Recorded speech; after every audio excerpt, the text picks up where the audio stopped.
What up, y'all? It's your boy Aaron. We back. 404 Heels. Just one half, obviously. Is me. It's Aaron McKee, baby. Cheers, y'all. We doing the November 25th instant reactions, feelings, comments, concerns, WWE Monday Night Raw, November 25th, the Go Home Raw show before Survivor Series. And we do get a lot of answers for Survivor Series in this Raw episode. Overall, very great show, but we get Gunther kicking it off. He's going to be in the ring with Jackie Redmond to do a little in-ring interview. The only thing is, I don't think Gunther said a whole word this whole promo. He had no script. He just came out, stood around, did a little bit of this. Damien Priest music hits. He comes out, still ain't talking, nothing from Gunther. And then Damien Priest, kind of goes in on Gunther a little bit. I like to call him Pussy Gunther right now because he seems like a little bitch sometimes, But he's doing the talking, and then boom, here comes the old Gunther out of nowhere. Hits him in the head with a mic, puts a little beat down on him, beating him up in the ring, throws him outside of the ring, clears the table, takes a little too long clearing the table. Damien Priest gets a, little reversal, throws him into the ring post, puts that razor's edge, throws him through the announce table. Gunther laying there, defeated again. I'm interested to see how this goes at this, see how this goes with the War Games match. Well, not the War Games match, but Survivor Series match between Damien Priest and Gunther, because WWE is really, really building up Damien Priest right now, and they're making Gunther look like a little sissy boy. So we'll see what happens, y'all. I'm excited to see it, but Damien stands over Gunther for the second week in a row. So I hope to see the old Gunther back when we get at Survivor Series. It's going to be awesome. So after that, we get a little backstage with Bianca and Naomi. And I ain't going to lie, Naomi did it. I think Naomi's the one that took out Jade Cargill. Seems that way. She kind of tried to change the subject, They're trying to find, that fifth member for their War Games match because, they're out Jade, who apparently has a serious injury.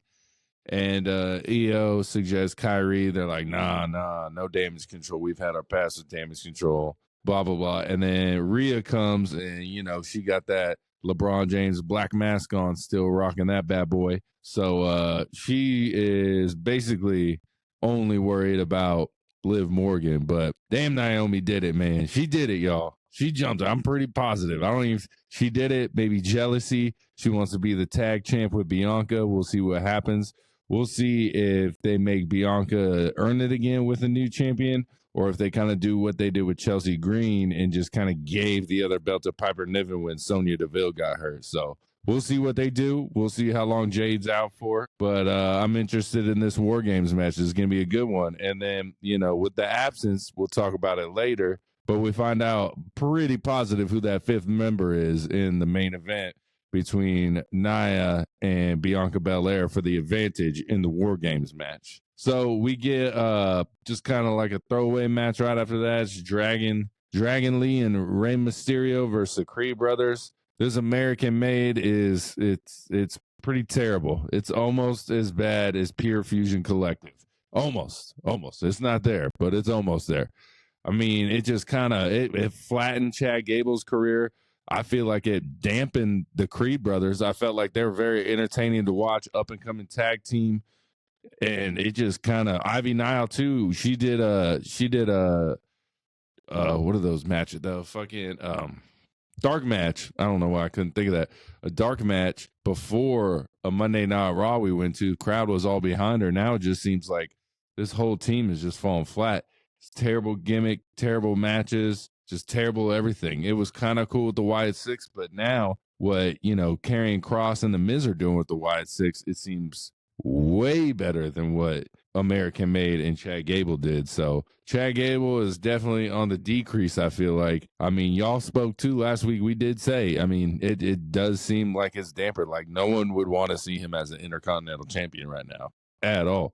But the Creed brothers get the win, with Chad Gable doing a little whoopsie of Rey Mysterio's mask and turning it around so he couldn't see. Then we get the Intercontinental Championship match between Braun Breaker and Ludwig Kaiser. I was like, man, because of last week of Ludwig interfering, I was like, Sheamus is interfering in this.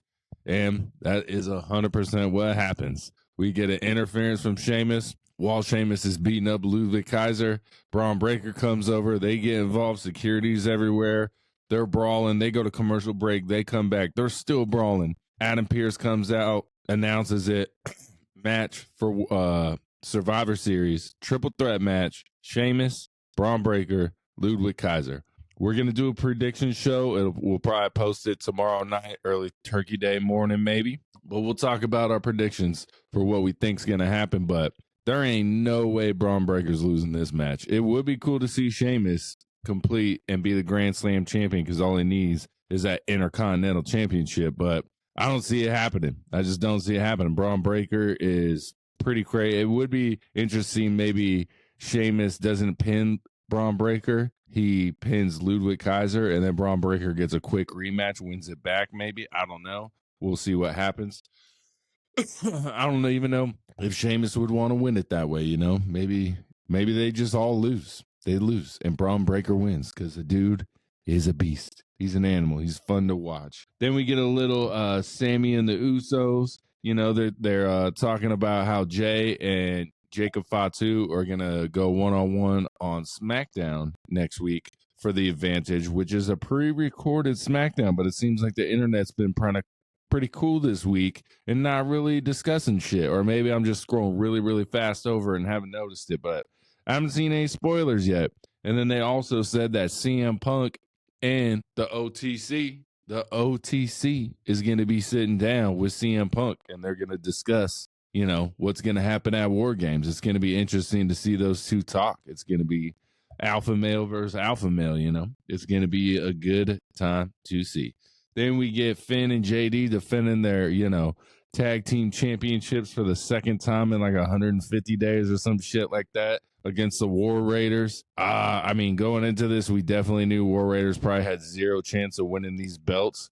Finn Balor, they do a little backstage segment, and, you know, he's like, there's no leaders. But when we listen to Finn Balor, shit goes right. So he's like, hey, there are no leaders, but y'all listen to me as the leader, and we'll take care of business. But, you know, we get a little help from Carlito, a little help from Dominic Mysterio, and, you know, JD gets the roll-up win on the old War Raiders. So hopefully maybe the Street Profits get in this soon. They can come over something, man. Give someone else the belts besides the two tag teams with the belts right now. Motor City Machine Guns ain't terrible, but, man, this Judgment Day tag champs, terrible right now. They just need to wrestle more, better storylines maybe. But then we get little Kofi Kingston, Xavier Woods segment backstage. They're basically like, hey man, we're bros. We got the anniversary next Monday. Let's go out and handle business against Alpha Academy. Then the New Day gets squash match, basically. Tozawa off the top rope. Fucking boom. 1, 2, 3 pin. Game over. Camera follows Kofi and Xavier all the way back into the back past Gorilla. They're in the little hallway area, and bro, they go into each other. The biggest digs. You were a champ. You let Brock Lesnar beat you in 6 seconds. Bitch, you wasn't a champ. I was there for you, King of the Ring. I was doing this. You're the reason you won't get. Bro, just the diggiest digs you could ever take, ever. And it was awesome. It was the promos of their careers. And probably, I would say, the promo of the year, in my opinion. I'm pretty sure. I mean, this is instant reaction. This is right after I watched the episode. But, man, the crowd was reacting. It was a great promo. Promo of the year, probably. And last week, people were saying Kevin Owens and Cody Rhodes just had the promo of the year.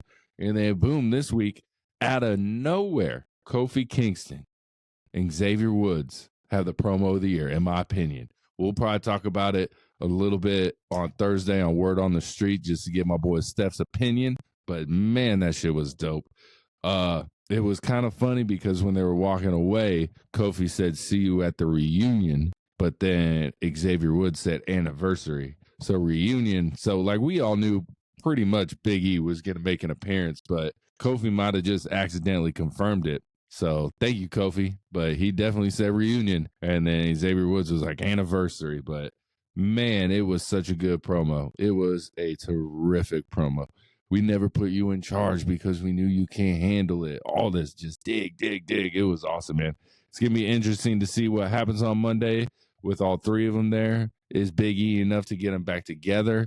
Kumbaya, hugs and kisses and bootios. We'll see. But shit was fire. I'm telling y'all. Go re-listen to it if you didn't think it. It was amazing. I'm sure we'll get a lot of comments. Let me know what y'all think. Promo of the year, not promo of the year, not even close to promo of the year, promo of the decade. You let me know. Then we get a little backstage between The Miz and Final Testament again, and they go looking for trouble. They leave Scarlett in the locker room. Bam! Nikki Cross attacks. Creepy before the commercial. They come back. Scarlett's there, terrified, beaten down.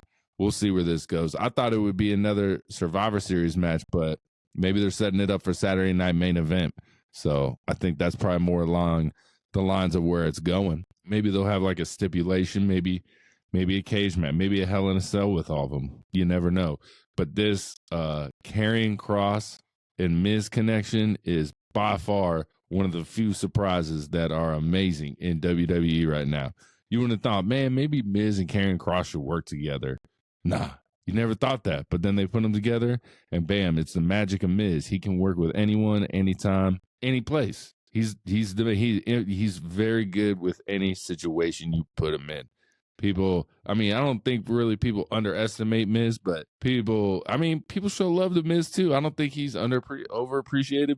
He gets the amount of respect he deserves, I feel like. The dude is one of the best in the business, been one of the best in the business for more than 2 decades. So it's pretty impressive. Then we get a little announcement that I guess they made before the show. We got the U.S. Women's U.S. title over on the other side on SmackDown. We're like, man, maybe they're just doing one. Nah, we get the Women's Intercontinental Championship on this side. My first thought was, EO, we could do, they've been pushing her a lot. Lyra Valkyria, they've been pushing her a lot. I said this one out of nowhere, Natalya, she deserves it. She's been there the longest. She is kind of the workhorse. She's been the workhorse. I think even though I don't think they would do it, I think she deserves it a lot more than a lot of the other girls. And then Zelina Vega. You got Zelina Vega.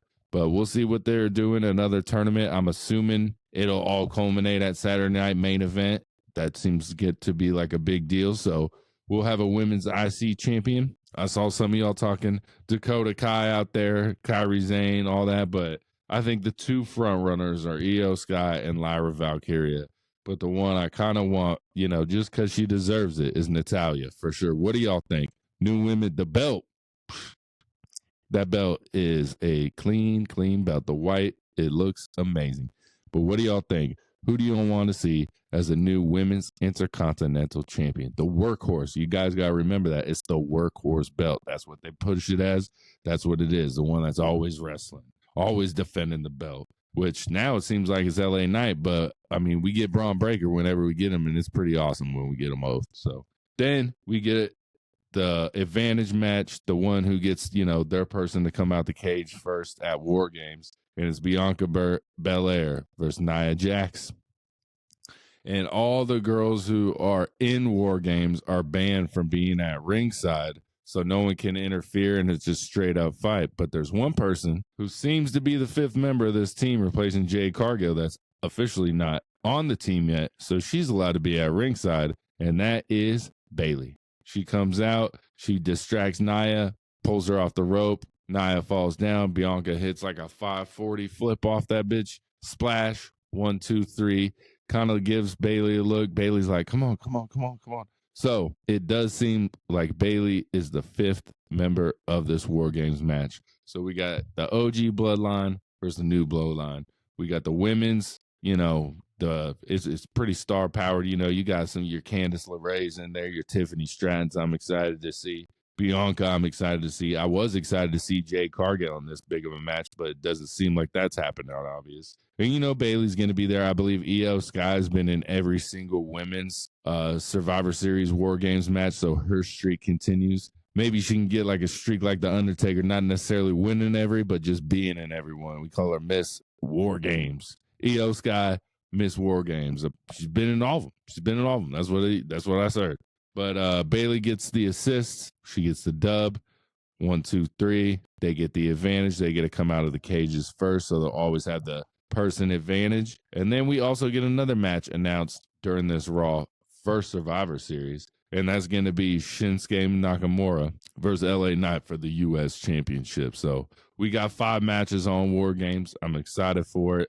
I'll be watching it live. Can't wait. Listen to our we're going to do the Survivor Series prediction show. We'll probably post it tomorrow, maybe Thursday morning for Thanksgiving. We'll also have word on the street and fan questions, y'all. Let us know. Send in some fan questions if y'all got any. Y'all can post them, comment on the videos, or send in that email, 404heels@gmail.com, y'all. Like, subscribe, YouTube, TikTok, and we on Twitter, and we on Instagram, y'all. Help us out. Smash that subscribe. Peace, y'all. It's been a pleasure.